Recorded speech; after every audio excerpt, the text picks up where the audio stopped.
We were at a family dinner with a bunch of his aunts, uncles, and cousins, and though I'd been nervous to meet more of his family, there was no way to stay nervous around this bunch. There were a lot of them, they were loud, and they were a freaking riot. At any one moment, at least two people were in an argument. There were cousins tackling or hitting one another, others giving one another a hard time about the game on TV, and even more laughing throughout the house. It felt like I was in a real version of my big fat Greek wedding. Except Kash's family wasn't Greek. I have two cousins, and I'd only met them once when I was really young, so I didn't know what it must have been like for Kash to grow up with this. Out of the 19 cousins he has, there were only 3 older than him, and they ranged down to the youngest at 8 years old. Even through the yelling and fighting, it was apparent this family loved each other and would stick together through anything. I'd never known any different, so having Candace and her brother Eli as my best friends and makeshift family had been all I'd needed growing up. But seeing this, seeing the way Kash interacted with 5 of his cousins closest in age, I found myself wishing I'd had this. "There's something else," Kash said, laughing, interrupting my thoughts. "That's for sure. I'm gonna get another beer. Do you want one?" "No, but I can get it for you," I offered, but he put a hand on my shoulder to keep me in place.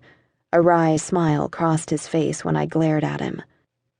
A few of his little second cousins were infatuated with my hair and putting small braids throughout it. There was no way Kash was going to let me get out of this easily. "I have to go potty," announced one of the little girls, sitting on my lap. My eyes about bulged out of my head, and Kash burst out laughing as he turned toward the kitchen. Well, then you should go to the bathroom." "Will you take me?" She started squirming, and I thought I was going to die. A little kid is about to pee on me. I looked around wildly as the little girl kept doing the potty dance on my leg, and I tried to figure out what I would have to do if I took her to the bathroom. Okay, just don't go before we get in there." Just as I started to stand, Ava, the mom, came to my rescue. "Come on, sweetheart, let's go to the potty." Looking up at me, she mouthed, "I'm so sorry," and turned to look around. "Rachel, I hate to do this to you, but can you hold Shay for me?" I looked at the chubby infant in her arms, and my mouth popped open, but nothing came out. I'd never held a baby before, but Ava had been sweet to me all afternoon, and right now she was saving me from bathroom duty, and I honestly didn't know how I was supposed to say no to her. "No, Ava, I will not hold your baby." Yeah, I could see that going over so well. I would forever be known as the girl that refused to help out. "Sure," I spit out, and kind of just put my arms straight in front of me. "She's tired. Just let her lay on your chest." I sat there frozen as Ava put Shay on my chest so her chubby cheeks were resting on my collarbone, and automatically put my arms around her to keep her there. "Okay, I'll be right back. Come on, sweetheart, let's go." Blowing out a breath I hadn't realized I was holding, I looked down at the baby in my arms and smiled when she kept fisting the collar of my shirt in her little hand.